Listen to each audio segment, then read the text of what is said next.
So you just hinted at it. What's your opinion on manifestation? So I think there's a difference between. It's an interesting question because that's a key hot topic lately. I don't think there's anything wrong with manifesting something with if you have the action behind it. And I think the word is being bastardized, is what I think. Just like the word optimal is bastardized. I love the word optimal.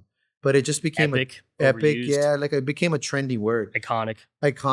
Yeah. It's like, can Legend. you manifest something? Absolutely. If you think about something hard enough and you act upon it, you're most likely going to manifest that.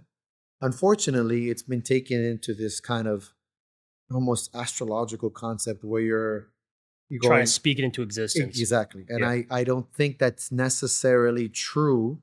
However, if you're going to speak something into existence, then it's because you're giving yourself cognitive verbal cues every day, which is shown to have positive effects, but that's not what manifestation is, or what it's not being portrayed into. And I hate that. You're getting a very real psychological cognitive practice of speaking, verbalizing positivity, and so it can replaster your neuroplasticity in your brain and your reactions and your body language. A very real, and you're making it into this TikTok concept of if you say it, it's going to happen.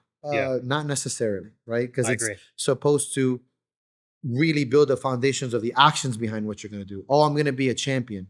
Yes. And that motivates you to get in the gym and train harder in nutrition. Not, I'm going to be a champion, but I'm going to play Call of Duty for the next 6 hours. And not that anything's wrong, I love Call of Duty, but it's a different world. So, of course, unfortunately, I think that there's nothing wrong with the word. I think it's just, again, the power of social media. You grab something that's trendy and you bastardize it. Yeah. So it's how it's interpreted and then how people are promoting it. Correct. So I tackled that topic, that subject. In 2021. I won my first IPL World Championship. They brought it to the US, and I was like, this is my time where I capitalize. I know I can make it to California. Sure. The next year, I think it was Australia. I couldn't swing that much time off and to afford it. So I'm like, if it's in the US, I gotta go. I was fortunate enough to win. It was my first time ever doing it. Awesome. And I'm very, grateful for it. But I took that experience and I wrote about manifestation. People could look it up on my Instagram. I didn't tell anyone my goals because for me, manifestation is not telling you on Instagram every third day, every max effort lower, what I'm going to do. That's just not what I do. I had it written down, national and world champion, years before I ever conquered any of it. Years. I told no one. Nobody. I love it. I get excited here. I didn't tell my parents. I didn't tell my grandparents. I didn't tell my spouse. I didn't tell my best friends.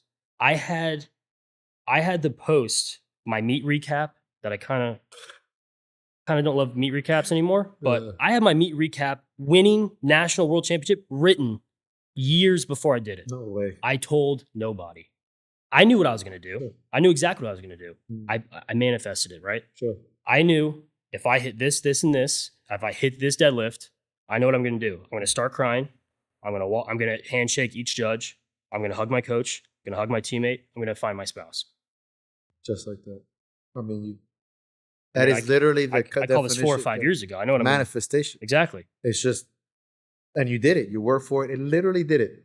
And it's just that it's the concept has been best. But what I want to hopefully spread, I didn't tell anyone. This project is 2 years in the making. I haven't told anyone. I've got goals for it. I'm not telling anyone those either, right? Because I hope I can manifest them. Sure. But that has to be my motivation. I think so too. I can't motivate other people to want it for me or to no, and I think you should do that. But Paulo Coelho, who was very famous for writing The Alchemist, it's a pretty good book. He's got some other good ones.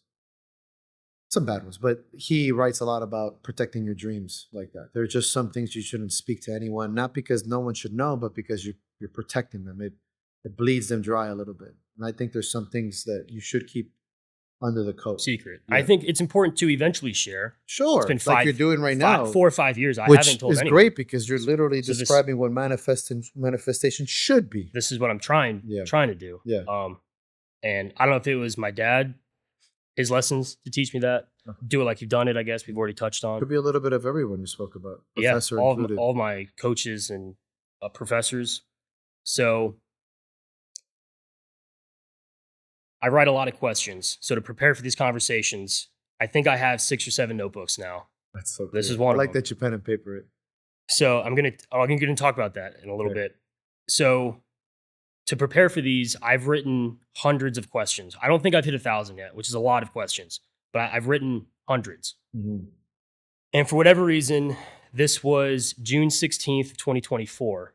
I felt compelled to answer this one question. And before I read you mine, I'll ask the question to you. Sure. The question I wrote was, what are you actually afraid of? Mm. Being alone. And I think that's a general answer, but let me go in depth. Yeah. So loneliness to me comes from letting those around you down so that they leave you. Not physical loneliness. I have no problem with that.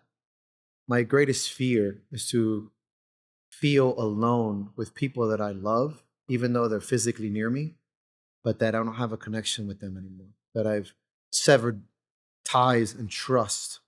And that is a deep fear because when I was growing up, I thought the idea of the lone wolf was very romantic.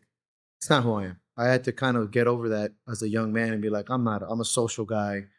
I love my family. I love my friends. I like contact in the sense of being near people. I like my space a lot, but I like that people are there. Sometime along that line, I realized if I keep living a certain way, people will be near me, but they won't be with me.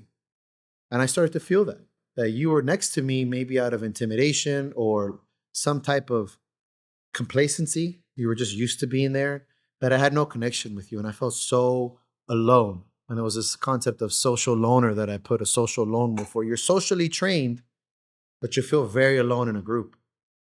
I can be in a party with hundreds of people and I felt desperately alone, so different, so disconnected. And at first I thought that was some sort of badge of honor. And eventually I realized like, man, this is terrible. Miserable. It's miserable. And as I get older, that fear is very real. And I think it would come through me not fulfilling myself and doing the things that I set out to do in my life and not being myself. And then if I'm not myself, I sever those ties with people and it kills me.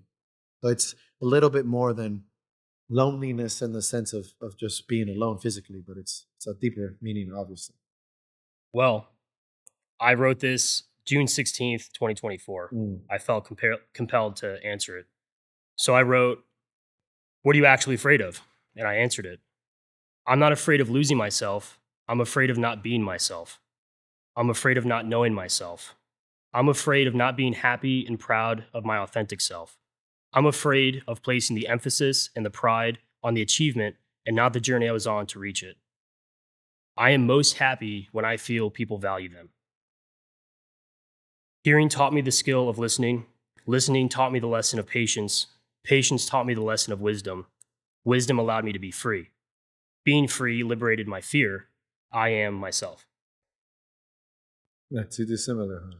And that's scary. I mean, I think we wrote the same question. Same thing, just two different ways. Wow. I wrote mine down. No way. Okay. I didn't know you were going to ask me that question. Just general. That was the first time. Over a year ago. Really? Kindred spirits, man. But the nugget of the whole thing that really moved me was this just came out. I'm most happy when people feel I value them. Yes. That was a big realization for me. The leadership position. And it's weird that I realized it decades into my life. I didn't realize that really early, but I didn't realize that on my deathbed either. Sure, which is good. Obviously. Which is, I'm grateful for. Yeah, of course. But it was heavy. Yeah. And I did my research on Dave Tate's Table Talk. You once said, being afraid and overcoming fear produces courage because it's coming from within. I did. Very good. I think that that's the finest courage. It has to come from within. I think that there's external sources that make you courageous. But there's my mother, for example, my parents and people that I'm close to. Courage is addicting, I said once. And courage from within is powerful. It's palpable. And I think that that's something I'll stand by with the rest of my life. And yeah, I think that that was always going to be something I value. That's a good one.